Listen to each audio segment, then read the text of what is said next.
அனைவருக்கும் இனிய காலை வணக்கங்கள். இன்று நாங்கள் பார்க்க இருக்கின்றபடியா புள்ளி விவரவியல் தரவு பகுப்பாய்வு, புள்ளி விவரவியல் தரவுகளை பகுப்பாய்வு செய்கின்ற முறைகளை பற்றி இன்று நாங்கள் பார்க்க இருக்கின்றோம்.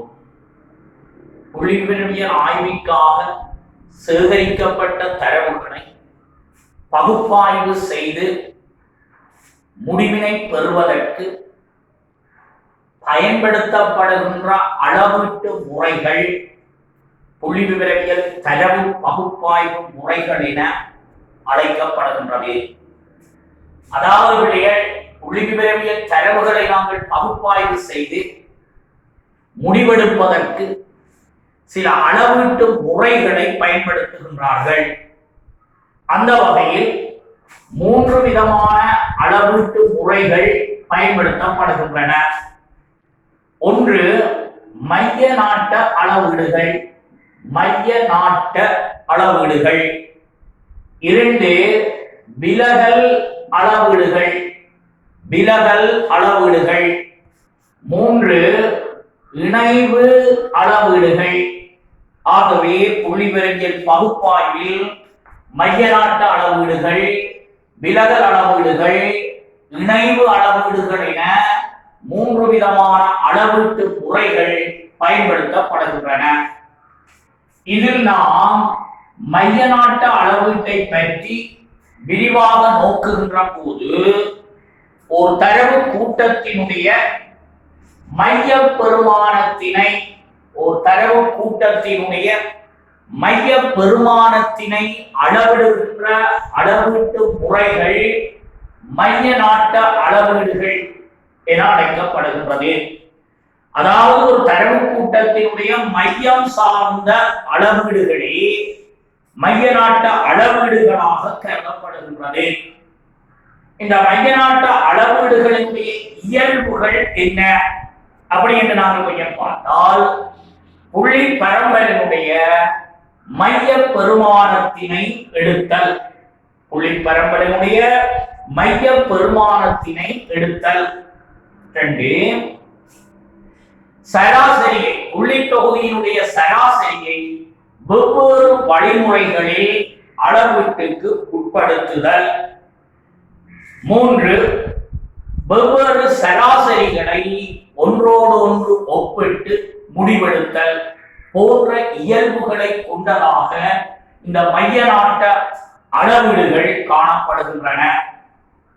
இம்மைய நாட்ட அளவீடுகளுக்குள்ளே 3 விதமான அளவீட்டு முறைகள் காணப்படுகின்றது. அதை கவனமாக நாங்க பார்க்கணும். மைய நாட்ட அளவீடுகளுக்குள்ள 3 விதமான அளவீட்டு முறைகள் இருக்கு. அதில் 1 இடை, 2 இடையம், 3 ஆகாரம். இடை, இடையம், ஆகாரம் என்று சொல்லி 3 விதமான அளவீட்டு முறைகள் காணப்படுகின்றது.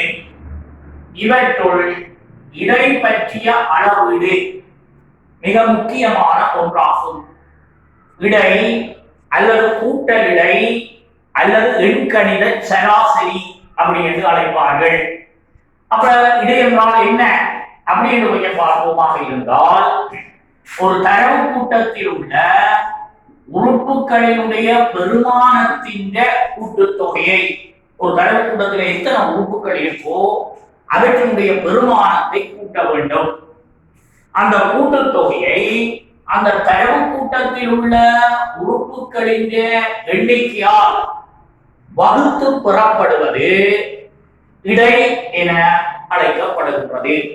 அப்ப இடை என்பது ஒரு தரவு கூட்டத்தில் எத்தனை உறுப்புகள் இருக்கோ அத்தனை உறுப்பின்றையும் பெருமானத்தினை கூட்டி அங்கே இருக்கிற உறுப்புகளின் எண்ணிக்கையால் நாங்கள் பார்க்க வேண்டும்.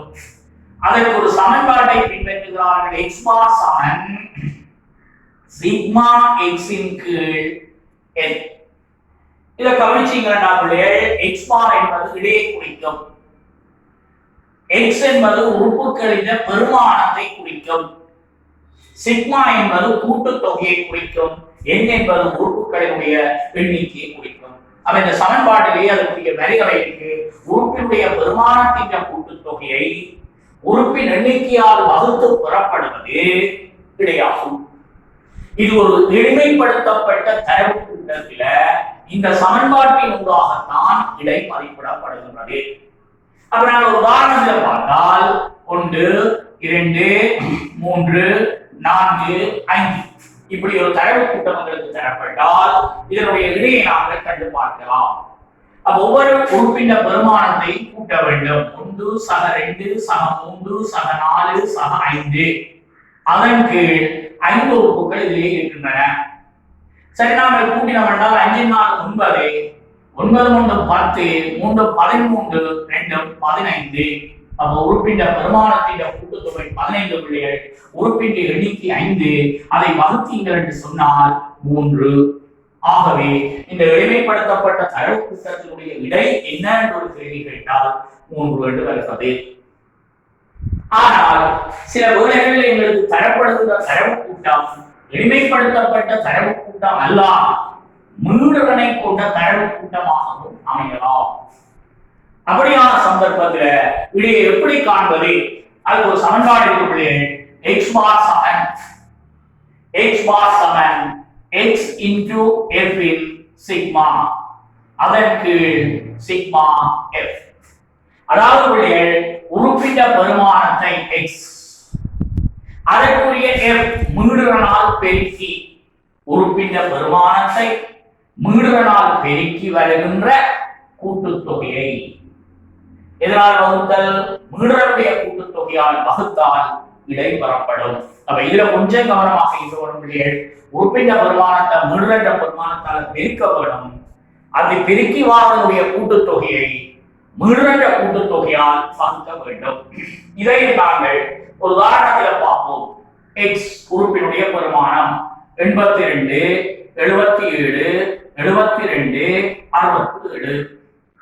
f எண்ணிக்கை 82 புள்ளி பெற்றவர்கள் 3 பேர், 77 புள்ளி பெற்றவர்கள் 2 பேர், 72 புள்ளி பெற்றவர்கள் 4 பேர், 67 புள்ளி பெற்றவர் ஒரு ஆள். அப்ப x தந்திருக்குது, மீடுறன் f தந்திருக்குது. எப்படி காணணும்? x ஐயும் f ஐயும் பெருக்க வேண்டும்.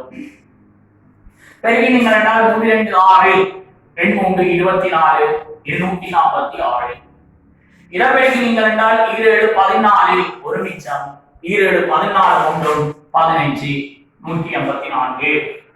இடப்பெருக்கி நீங்கள் 4 2 8, 7 28, 288. 67 உண்டான பெருக்கி நீங்கள் 67.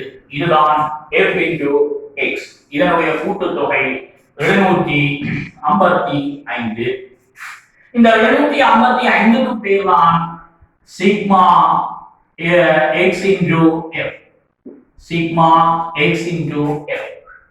அதுதான் இந்த சமன்பாடுகள் மேலே இருக்கு. அடுத்து f கொலத்தை கூட்டுவீங்கள். 3 2 5, 5 4 9, 9 3 10. இதுதான் சிக்மா f. படிவாக கவனிங்கோ. உறுப்பிட்ட பெருமானத்தை மீடுற பெருமானத்தால் பெருக்கிறோம், அந்த பெருக்கி வார தொகையை கூட்டுறோம்.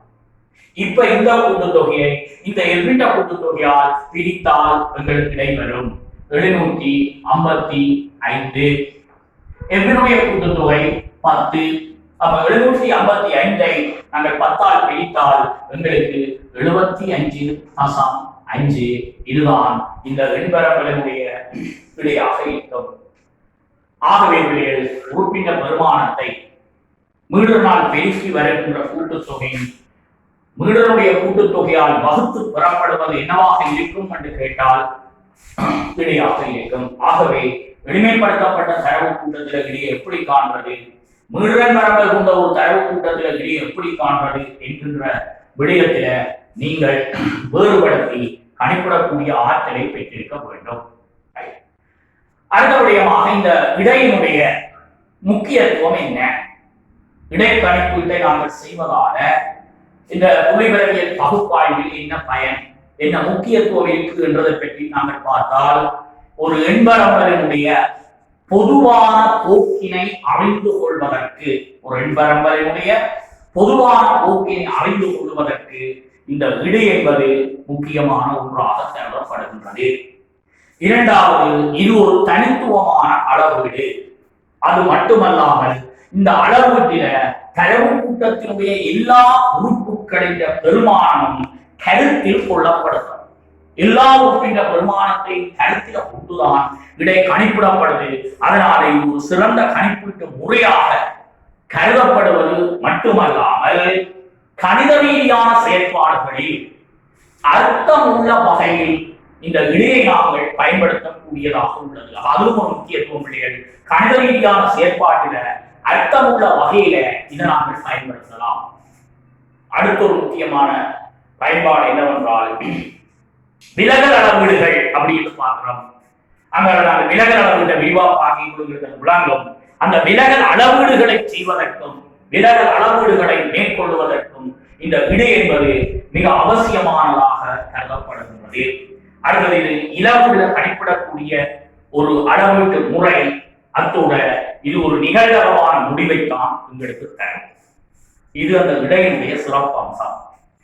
இருந்தாலும் இந்த விடை கணிப்பீட்டில் இடையிலையும் பகுப்பாய்வு ரீதியாக இடையே நாங்கள் பிரயோகிக்க தவறு வாரத்துக்கும் சில சந்தர்ப்பங்கள் இருக்கு. குறிப்பாக பிள்ளைகள் தரவு கூட்டத்தின் உறுப்புகளுக்குள்ள பாரிய வேறுபாடு இருந்தால் நல்லா கவனிக்க வேணும். தரவு கூட்டத்தில் தந்த அந்த உறுப்புகளுக்கு இடையில பாரிய வேறுபாடு இருந்தால் இந்த விடையை கூட்ட விடையை நாங்கள் கணிப்பிட்டு முடிவுகளை எடுக்க தவறு வாரத்துக்கு சந்தர்ப்பம் இருக்கு. ஒன்று. இரண்டாவது முக்கியமான ஒரு சந்தர்ப்பம் வெளியே நீங்கள் ரெண்டு தரவு கூட்டம் ஏபி என்ற ரெண்டு தரவு கூட்டத்தின் விடையை இரண்டு தரவு கூட்டத்தின் விடையை ஒப்பிட்டு முடிவெடுக்கின்ற சந்தர்ப்பங்களில் ஏ தரவு கூட்டம் ஒரு தரப்பட்டிருக்கு, பி தரவு கூட்டம் என்ற இன்னொரு தரவு கூட்டம் தரப்பட்டிருக்கு. ரெண்டின் விடையை நாங்கள் கண்டு அதை ஒப்பிட்டு முடிவெடுக்க தவறு வாரத்துக்கு சந்தர்ப்பம் இருக்கு. இது நாங்கள் ஒரு சின்ன உதாரணப்படுத்தலின் ஊடாக கவனித்து பார்க்கும். இந்த விடையை தவறுவார சந்தர்ப்பம் என்பது எங்களுக்கு மிகவும் முக்கியமான ஒரு விடயம் இல்லையே. அதில் நாங்கள் கூடிய கவனம் செலுத்த வேண்டும். கவனியுங்கள். இப்ப ஒருவர் ஒரு கிழமையில 12 வாழைப்பழங்களை சாப்பிட்டு இருக்கிறார். ஒரு கிழமையில் 7 நாட்கள் இருக்கும். அவர் அந்த 12 வாழைப்பழங்களை சாப்பிட்டு இருக்கிறார். அப்ப நாங்கள் இதுக்குரிய கூட்டவிடையை கண்டால் 12 கீழ் 7, 12 கீழ் 7. இதை நாங்கள் பிரித்தால் 1.7. அவர் சராசரியாக ஒரு நாளைக்கு 1.7 வாழைப்பழங்களை சாப்பிட்டார் என்று சொல்ல முடியுமா? நல்லா யோசிச்சு பாருங்கள். ஒரு நாள்ல ஒரு வாழைப்பழத்தை சாப்பிட்டார் என்று சொல்லலாம், அல்லது 2 வாழைப்பழங்களை சாப்பிட்டார் என்று சொல்லலாம். 1.7 வாழைப்பழத்தை உண்டார் என்று சொல்ல முடியாது. இந்த இடத்துலதான் இந்த விடை தவறுக்குள்ளாகிற சந்தர்ப்பம் ஏற்படுத்தி. இன்னொரு காரணத்தை நாங்கள் பார்த்தோம் என்றால் ஏ என்ற ஒரு மாணவன் இருக்கிறான், பி என்ற ஒரு மாணவன் இருக்கிறான். ஏ என்ற மாணவனுடைய சராசரி புள்ளி இடையே நாங்கள் காண்கிறோம் 60 என்று வருது. பி என்ற மாணவனுடைய சராசரி புள்ளி இடையே காண்கிறோம் 65 என்று வருது. நல்லா கவனிக்கும் பிள்ளைகள். இவர் 2 பேருக்கு இடையே நாங்கள் ஒப்பிட்டால் ஏயோட பி திறமைசாலி என்ற ஒரு முடிவுக்கு வரணும். ஏனுடைய சராசரி அதாவது பாடப்புள்ளிகள் எல்லாத்தையும் கூட்டி பிரித்து சராசரி இடகண்டு இருக்கிறோம் 60. பி என்ற மாணவனுடைய பாடப்புள்ளிகளை கூட்டி இடகண்டு இருக்கிறோம் 65. ஆகவே 2ஐ ஒப்படைக்குள்ள ஏயோட பி கெட்டிக்காரன் அல்லது புத்திசாலி என்ற ஒரு முடிவுக்கு நாங்கள் வர்றோம். ஆனால் அந்த முடிவு எந்த விதத்துக்கு சரியானது? ஏனென்றால் ஏந்த மாணவன் தோற்றிய பாடங்கள் அவன் எடுத்த பாடங்கள் பி என்ற மாணவன் எடுத்த பாடங்களுக்கு இடையில வித்தியாசம் இருக்கலாம். அந்த பாடங்களுடைய முக்கியத்துவம் வேறுபடலாம். மிக முக்கியமான இடம்பெயர் அந்த பாடங்களுக்குரிய முக்கியத்துவம் வேறுபடலாம். அதனால இந்த விடைய ஒப்புடைக்குள்ள தவறு வாழ்க்கை சந்தர்ப்பம் இருக்கு. இந்த தவறை நீக்குவதற்கு தான் நிறை அளிக்கப்பட்ட இடை. நல்லா கவனிப்பவர்கள், இந்த இடை கணிப்பீட்டின் போது அந்த இடையை ஒப்பிடுகின்ற சந்தர்ப்பத்துல தவறு வருகின்றது. அந்த தவறை நிவர்த்தி செய்வதற்காக இன்னொரு கணிப்பீட்டு முறை அங்கு அறிமுகப்படுத்தப்படுது. நெறி அளிக்கப்பட்ட இடை. நெறி அளிக்கப்பட்ட இடை இது அடிக்கடி எங்களுக்கு வினாக்களை விளம்பருகின்ற ஒரு விடயம். நெறி அளிக்கப்பட்ட இடை. சரி, நெறி அளிக்கப்பட்ட இடை என்றால் என்ன என்பதை பற்றி நாங்கள் பார்ப்போம். இப்போ ஒரு தரவு கூட்டத்துல உறுப்புகள் இருக்கும், ஒன்றுக்கும் மேற்பட்ட உறுப்புகள் அங்கு இருக்கும். ஆனால் அந்த உறுப்புகளினுடைய முக்கியத்துவம் ஒரே மாதிரி இருப்பதில்லை, அந்த முக்கியத்துவம் வேறுபடும். ஒரு தரவு கூட்டத்துல ஒன்றுக்கும் மேற்பட்ட பல உறுப்புகள் இருக்கின்ற சந்தர்ப்பத்துல அதனுடைய முக்கியத்துவத்துல வேறுபாடு இருக்கும். அந்த முக்கியத்துவத்தினுடைய வேறுபாட்டுக்கேற்ப, அந்த உறுப்புகளினுடைய முக்கியத்துவத்தின் வேறுபாட்டுக்கேற்ப மேலதிகமான ஒரு பெருமானத்தை வழங்கி அதன் அடிப்படையில் இடையை மதிப்பிடுகின்ற ஒரு முறை நிறை அளிக்கப்பட்ட விடை ஆகும். இப்ப உதாரணத்துக்கு நாங்கள் பார்த்தோம் என்றால், இப்ப ஒரு குடும்பம் பாவிக்கின்ற 3 பொருட்களை நாங்கள் எடுப்போம். அரிசி, சீனி, தேங்காய். 3 பொருட்களை நாங்கள் எடுக்கிறோம். இந்த அரிசியினுடைய விலைகளுக்கு தரப்படுகின்றது 120 ரூபாய். சீனியினுடைய விலை சீனியினுடைய விலை 120 ரூபாய், அரிசியினுடைய விலை 75 ரூபாய், தேங்காயினுடைய விலை 40 ரூபாய். இப்படி தரப்படுது என்று வைப்போம். இதுல நாங்கள் கவனிக்க வேண்டிய ஒரு விடயங்களில் இந்த 3 பொருட்களினுடைய முக்கியத்துவமும் ஒரே அளவா இருக்குமா? அரிசி, சீனி, தேங்காய் என்பதை நாங்கள் ஒப்பிடையுங்க எங்களுக்கு அரிசியினுடைய முக்கியத்துவம் கொஞ்சம் அதிகமாக இருக்கும். அதுக்கு அடுத்ததாக சீனியோ தேங்காயோ அப்படி முக்கியத்துவ வேறுபாடு. அவை முக்கியத்துவத்தினுடைய வேறுபாட்டுக்கு ஏற்ப நாங்கள் மேலதிகமான ஒரு பெருமானத்தை அந்த உறுப்புகளுக்கு வழங்க வேண்டும். இப்ப நாங்கள் அரிசிக்கு 8 என்கின்ற மேலதிக பெருமானத்தை கொடுப்போம், சீனிக்கு 1 என்ற மேலதிக பெருமானத்தை வழங்குகிறோம், தேங்காய்க்கு 3 என்ற மேலதிக பெருமானத்தை வழங்குகிறோம் என்று வைப்போம். அப்ப இங்க என்ன செய்யப்பட்டிருக்கிறது? 3 பொருட்களினுடைய விலை தரப்பட்டிருக்கிறது. அதை நாங்கள் நேரடியாக அந்த பொருட்களின் விலையை கூட்டி 3ஆல் பிரித்தால் எங்களுக்கு விடை வரும். ஆனா அப்படி கணிப்புடையில சில தவறுகள் என்பதை நாங்கள் விளங்கி இருக்கிறோம். ஆகவே இங்க நாங்கள் அந்த 3 பொருட்களுக்கும் மேலதிக பெருமானம் ஒன்றை வழங்குகிறோம். அந்த மேலதிக பெருமானம் எப்படி வழங்கப்படும் என்று கேட்டால், அந்த தரவு தொகுதியில அந்த பாவனை பொருட்களினுடைய முக்கியத்துவ வேறுபாட்டுக்கு ஏற்ப அந்த மேலதிக பெருமானம் வழங்கப்பட்டு அந்த பெருமானத்தின் அடிப்படையில் இடை மதிப்பிடப்படுமாக இருந்தால் அதுதான் நிறை அளிக்கப்பட்ட விடை. சரி, அப்ப எப்படி மதிப்புறது எடுப்பான்? இப்ப இந்த 3 உறுப்புகள் இருக்கு. அந்த உறுப்பிட்ட பெருமானத்தையும் அதற்காக வழங்கப்படுற மேலதிக பெருமானத்தையும் பெருக்க வேண்டும். அப்ப 75 8ஆல் பெருக்க வேண்டும், 120 1ஆல் பெருக்க வேண்டும், 40 3ஆல் பெருக்க வேண்டும். பெருக்கி வார தொகையை கூட்ட வேண்டும். அந்த கூட்டுத்தொகையை இந்த மேலதிக பெருமானத்தின் கூட்டுத்தொகையான வகுக்க வேண்டும். அப்ப நாங்கள் அங்கே அந்த இதையை நாங்கள் கணிப்பிட்டு பார்ப்போமாக இருந்தால், முதலாவது உறுப்பு 75, அதற்காக வழங்கப்பட்ட மேலதிக பெருமானம் 8 சக 2வது உறுப்பின் பெருமானம் 120, அதற்காக வழங்கப்பட்ட மேலதிக பெருமானம் 1 சக 3வது உறுப்பின் பெருமானம் 40, மேலதிகமாக வழங்கப்பட்டது 3. இதனுடைய கூட்டுத்தொகையை எதனால வகுக்க வேண்டும்? மேலதிகமாக வழங்கப்பட்ட பெருமானத்தின் கூட்டுத்தொகை 8 சக 1 சக 3ஆல் வகுத்தால் எங்களுக்கு நிறையளிக்கப்பட்ட விடை கிடைக்கும். அப்ப நாங்கள் அதை செய்து பார்ப்போமாக இருந்தால், நாங்கள் 75 என்ற அந்த பெருமதியை பெருக்க வேண்டும். 75 என்ற பெருமதியங்களுக்கு 8 மேலதிக பெருமானம் வழங்கப்பட்டிருக்கு. அந்த பெருக்கிறோம் என்றால் எங்களுக்கு 600 கிடைக்கும். 120 மேலதிகமாக 1 வழங்கப்பட்டிருக்கு. அதை பெருக்கினோம் என்றால் எங்களுக்கு 120 கிடைக்கும். 40க்கு மேலதிக பெருமானம் 3 வழங்கப்பட்டிருக்கு. 3 0 0 3 12, அங்க இவங்களுக்கு 120 கிடைக்குது. அது நாங்கள் 8 சக 1 சக 3ஆல பிரிக்க வேண்டும் கூட்டுத்தொகையால. சரி, இப்ப நாங்கள் இதை கூட்டுவோமாக இருந்தால் 600 120 720 720 120 840. ஆகவே அதனுடைய கூட்டுத்தொகை வந்து 840. இதை கூட்டுவோம் 8 3 11 1 12. அப்ப 740 நாங்கள் 12ஆல் பிரித்தால் எங்களுக்கு எது கிடைக்கும்? நிறையளிக்கப்பட்ட விடை கிடைக்கும். ஆகவே எங்களுக்கு நிறையளிக்கப்பட்ட விடை 70 ரூபாவாக இருக்கும். அப்ப என்ன செய்கிறோம் பிள்ளைகள்? நல்லா கவனிக்கும். தர உறுப்புகள் என்ற பெருமானம் தரப்பட்டிருக்கு 75 120 40. அவற்றுக்கு வழங்கப்படுற மேலதிக பெருமானம் தரப்பட்டிருக்கு 8 1 3. அப்ப உறுப்பிட்ட பெருமானத்தை மேலதிக பெருமானத்தால் பெருக்கிறோம், அவற்றை கூட்டுறோம்.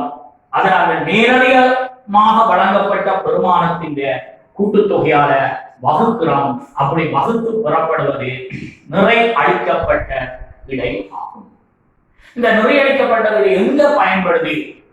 தரவு கூட்டத்தில் ஊற்றுற உறுப்புகள் பாரிய வேறுபாடு கொண்டதாக இருக்கே கூட இந்த நிறையளிக்கப்பட்ட விடை பொருத்தமானதாக இருக்கிறது ஒன்று. இரண்டாவது விடைகள் பொருளாதாரம் சார் ஆய்வுகள்ல வாழ்க்கை செலவீனங்கள் போன்றவற்றை மதிப்பிடுகின்ற போது அந்த முக்கியத்துவ வேறுபாடு கருத்தில கொள்ளப்பட வேண்டி இருக்கிறதால அங்க நிறையளிக்கப்பட்ட விடை பயன்படுத்தப்படுகின்றது.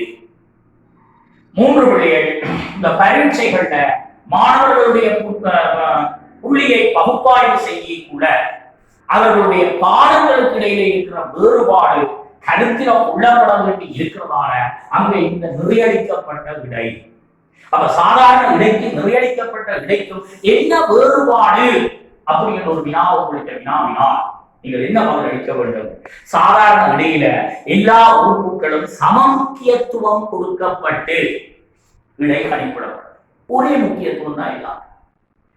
சீனிக்கு முறை முக்கியத்துவம் தான், அரிசிக்கு முறை முக்கியத்துவம் தான், தேங்காய்க்கு முறை முக்கியத்துவம் தான். முக்கியத்துவ வேறுபாடு சாதாரண விடை கணிப்புகிற கருத்தில் கொள்ளப்படுவதில்லை. ஆனால் நிறையளிக்கப்பட்ட விடையில் ஒவ்வொரு உறுப்புகளினது வேறுபாடுகளும் கருத்தில் கொள்ளப்பட்டு அதற்கு ஏற்ப ஒரு நிறை பெருமானம் வழங்கப்பட்டு கணிப்பிடப்படுகின்றபடியால் சாதாரண இடை கணிப்பீட்டை விட உறுதியானதும் துல்லியமானதுமான ஒரு கணிப்பீட்டு முறையாக இந்த நிறையளிக்கப்பட்ட இடை என்கின்ற கணிப்பீடு பயன்படுத்தப்படுகின்றது. அநேகம் கடந்த கால பரீட்சைகளையும் இந்த நிறையளிக்கப்பட்ட இடையே எண்ணங்கள் விளக்கமாகவும் ஒரு தரவு கூட்டத்தில் அந்த நிறையளிக்கப்பட்ட இடையே எப்படி மதிப்புறது என்பது பற்றியும் வினாக்கள் இடம் வைத்திருக்குது. ஆகவே நீங்கள் இதுல மேலதிகமாக சில கணக்குகளை பயிற்சிகளாக செய்து இந்த விடயத்தை சிறப்பாக விளங்கி வைத்திருக்க வேண்டும். இப்ப நாங்கள் என்னத்தை பாதுகாக்கிறோம் என்று கேட்டால் மைய நாட்டு அளவீடுகளுக்குள்ள 3 விதமான அளவீட்டு முறைகள் இருக்கு. இடை, இடையம், ஆகாரம். இதை நாங்கள் இடை கணிப்பீட்டை பற்றி பார்த்தோம்.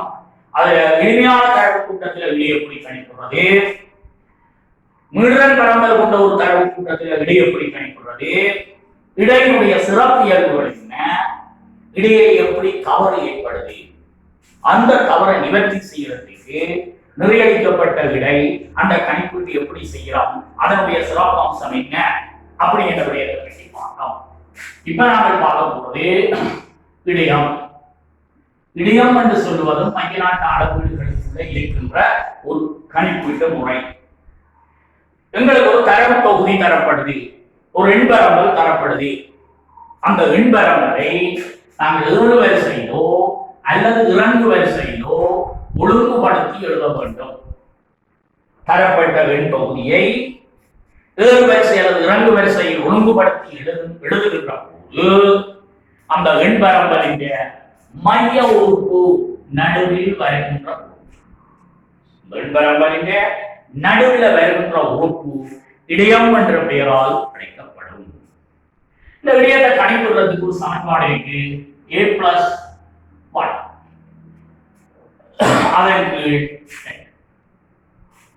a+1 அதன் கீழ் a என்பது உறுப்புகளினுடைய எண்ணிக்கை.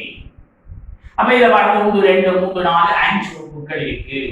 பிளஸ் 1 அவன் கீழ் 2 5 3 6 அவன் கீழ் 2 சுருக்கினீங்க என்றால் 3 மூன்றாவது உறுப்பு 3 இடையமல்ல மூன்றாவது உறுப்பு 1 2 3 இந்த மூன்றாவது உறுப்பு இடையம் என்ற பெயரால் இன்னொரு தடவை நாங்கள் எழுதி பார்ப்போம் 10 20 30 40 50 இப்படி ஒரு தரவு கூட்டம் இருக்கு.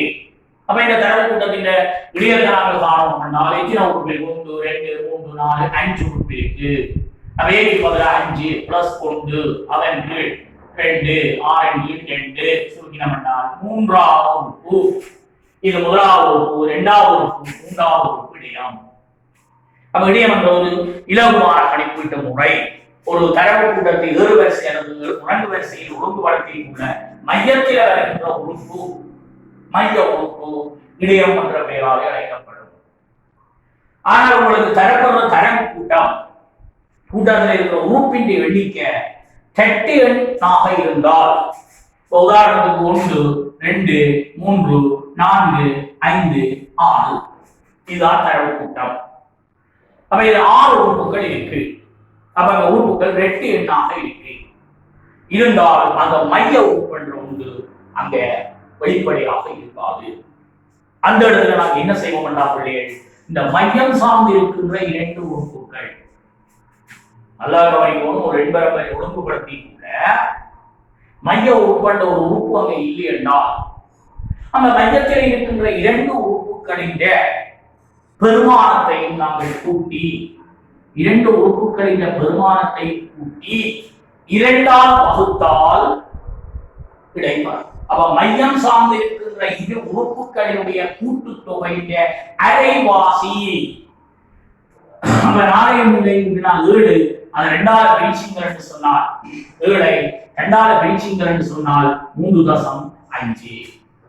ஆகவே இந்த 3க்கும் 4க்கும் இடைப்பட்டது என்ன என்று கேட்டால் 3.5. அதுதான் என்னவாக இருக்கும், இடையமாக இருக்கும்.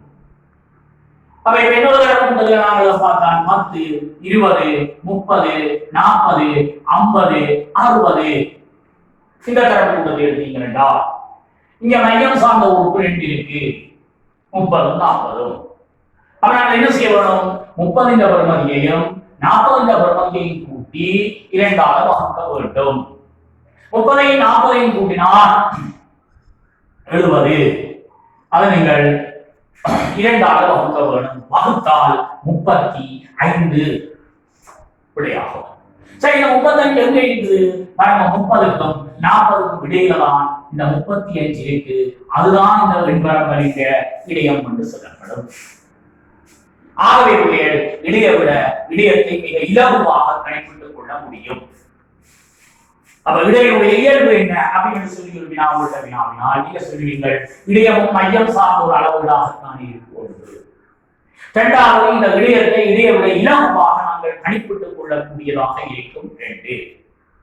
மூன்றாவது, இந்த இடையத்தையும் நாங்கள் கணித ரீதியான செயற்பாடுகள்ல பயன்படுத்தக்கூடியதாக இருக்கின்றது. நம்ம என்ன சொல்றோம், இடையத்தையும் கணித ரீதியான அணுகுமுறைகள்ல சிறப்பாக பயன்படுத்தி கொள்ளலாம். 4, நுண்ணறிவு சார்ந்த அளவீடுகள்ல எண்கணித சராசரியை பயன்படுத்துவதை விட இடையத்தை பயன்படுத்துவது சிறப்பானதாக கொள்ளப்படும். ஆகவே இது மையப்போக்கி அளவிட உதவுகின்ற ஒரு அளவீட்டு முறை, இலகுவாக கணித்துக் கொள்ளக்கூடிய ஒரு அளவீட்டு முறை இடையம் கணித ரீதியான செயற்பாடுகளை அர்த்தமுள்ள வகையில பயன்படுத்திக் கொள்ளக்கூடியதாக இருக்கு. நுண்ணறிவு சார் அளவீடுகள்ல சராசரியை விட இடையத்தை பயன்படுத்துவதுதான் சிறப்பானதாக இருக்கு. ஆகவே நாங்கள் இப்ப மைய நாட்டு அளவீடுகளுக்குள்ள இடையை பற்றி படிச்சிருக்கிறோம், இடையத்தை பற்றி படிச்சிருக்கிறோம். இனி நாங்கள் பார்க்க வேண்டிய விடயம் என்னவென்றால் ஆகாரம்.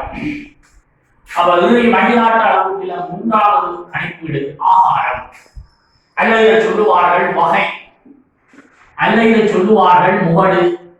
ஆகாரம், வகை, முகடு என்கின்ற பல எண்ணக்கருக்களில் உண்டாக அதை வெளிப்படுத்துகிறார்கள்.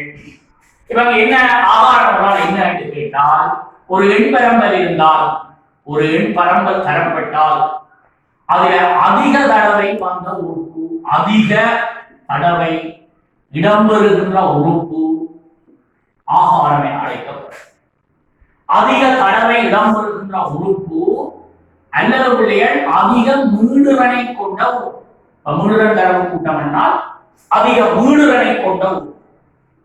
எளிமையான தரவு கூட்டம் என்றால் அதிக தடவை இடம்பெற்ற உறுப்பு ஆகாரம் என்கின்ற பெயரால் அழைக்கப்படும். இப்ப நாங்க ஒரு உதாரணத்தை பார்ப்போம். 1 2 3 4 5 2 6 இப்படி ஒரு தரவு கூட்டத்தை நாங்கள் எடுத்தால் 1 என்ற உறுப்பு ஒரு தடவை வந்திருக்கு, 2 என்ற உறுப்பு 2 தடவை வந்திருக்கு, ஏனைய உறுப்புகள் ஒவ்வொரு தடவையும் வந்திருக்கு. ஆகவே இந்த எளிமைப்படுத்தப்பட்ட தரவு கூட்டத்தில 2 என்ற உறுப்பு 2 தடவை வந்திருக்கிறபடியால் அதிக தடவை வந்த உறுப்பு ஆகாரம் 2 ஆக தரம். ஆகவே ஒரு எண்பரங்கள்ல அதிக தடவை இடம்பெற்ற உறுப்பு அல்லது அதிக மீடுரனை கொண்ட உறுப்பு ஆகாரம் என்கின்ற பெயரால் அழைக்கப்படும். அல்லது சொல்வார்கள் அதிக ஈட்டு, அதிக தடவை வருவதை அதிக ஈட்டு என்ற ஒவ்வொரு எண்ணக்கருத்தினை பயன்படுத்துவார்கள். ஆனால் இங்கே ஆகாரம் என்பது அதிக தடவை அல்லது அதிக மீடுரன் என்ற கருத்தில் வரும். என்ன உதாரணத்துக்குள்ளார நம்ம பார்ப்போம். இப்ப மாணவர் பெற்ற புள்ளி உங்களுக்கு தரப்பட்டிருக்குது 50 புள்ளி, 60 புள்ளி, 75 புள்ளி, 80 புள்ளி, 90 புள்ளி என்று புள்ளிகள் தரப்படும். அந்த புள்ளிகளை பெற்ற மாணவர்களுடைய எண்ணிக்கை தரப்பட்டிருக்கு. 50 புள்ளி 4 பேர் பெற்றிருக்கிறார்கள், 60 புள்ளி 6 பேர் பெற்றிருக்கிறார்கள், 75 புள்ளி 2 பேர் பெற்றிருக்கிறார்கள், 80 புள்ளி 9 பேர் பெற்றிருக்கிறார்கள், 90 புள்ளி 2 பேர் பெற்றிருக்கிறார்கள். அப்ப இதுல இந்த 3 ரன் காலத்தை நாங்க பார்த்தால் இந்த 3 ரன்ல அதிக வீட்டு 3 ரன் வந்து 9. அப்ப இது ஆகார வீட்டு எது என்று கேட்டால் 80. என் பிள்ளைகள் ஒரு இடம் கூட பாருங்க, 4 6 2 9 2 9 தான் அதிகூடிய 3 ரன். அந்த 3 ரன்னுக்குரிய வீட்டு என்ன, புள்ளி என்ன என்பது அதுதான் ஆகாரம் என்ற பெயரால் அழைக்கப்படும். அப்ப அதிக இடம் வருகின்ற உறுப்பு அல்லது அதிக மீடுரனை கொண்ட உறுப்பு ஆகாரம். அப்ப நாங்கள் ஆகாரம் என்றது உள்ள அதிக தடவை வந்த உறுப்பு அல்லது அதிக மீடுரனை கொண்ட உறுப்பு ஆகாரம் என்று பார்க்கிறோம். அடுத்த ஆகாரம் சில எண்பரம்பல்கள்ல ஒரு உறுப்பு ஆகார உறுப்பா இருக்கலாம். சில எண்பரம்பல்கள்ல ஒன்றுக்கும் மேற்பட்ட பல உறுப்புகள் ஆகார உறுப்புகளாகவும் இருக்கலாம். ஆகாரம் வந்து ஒன்றாகவும் இருக்கலாம், ஒன்றுக்கும் மேற்பட்ட பல உறுப்புகளாகவும் இருக்கலாம். ஒரு உதாரணப்படுத்தல நாம பார்த்தால் 1 2 3 4 5 2 6 இந்த தரவு கூட்டத்துல பாருங்க 2 என்ற உறுப்பு 2 தடவை வந்திருக்கு, ஏனைய உறுப்புகள் எல்லாம் ஒவ்வொரு தடவை வந்திருக்கு. ஆகவே இந்த வெண்பரம்பலின் ஆகாரம் 2, இது ஒரு உறுப்பு தான் ஆகார உறுப்பா வந்திருக்கு.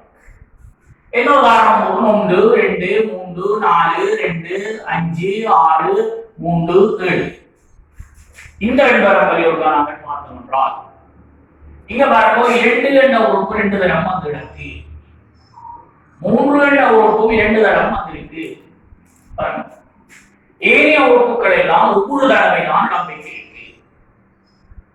அப்ப இந்த வெண்பரம்பலின் ஆகார உறுப்புகள் எவை என்று கேட்டால் 2ம் 3ம். அப்ப இந்த இடத்துல பாருங்க ஒன்றுக்கும் மேற்பட்ட உறுப்புகள் ஆகாரமாக அமையலாம் என்கின்ற விடயத்தையும் நாங்கள் கருத்தில் கொள்ள வேண்டும். அதிக தடவை இடம்பெற உறுப்பு அல்லது அதிக மீடுரனை கொண்ட உறுப்பு ஆகாரம். ஆகாரத்துக்கு உதாரணம் ஒரு மீடுரன் பெறம்பல்லி ஆகாரம் எதற்கு கண்டுபிடிக்கிறது, ஆகாரத்தின் பெருமதி பெருசா இருக்கிறது விட்டு ஆகாரம் என்று சொல்லப்படும். சில வெண்பரம்பல்கள்ல ஆகார உறுப்பு ஒன்றாக இருக்கலாம், சில வெண்பரம்பல்ல இருக்கிற ஆகார உறுப்புகள் ஒன்றுக்கு மேற்பட்டவையாக இருக்கலாம்.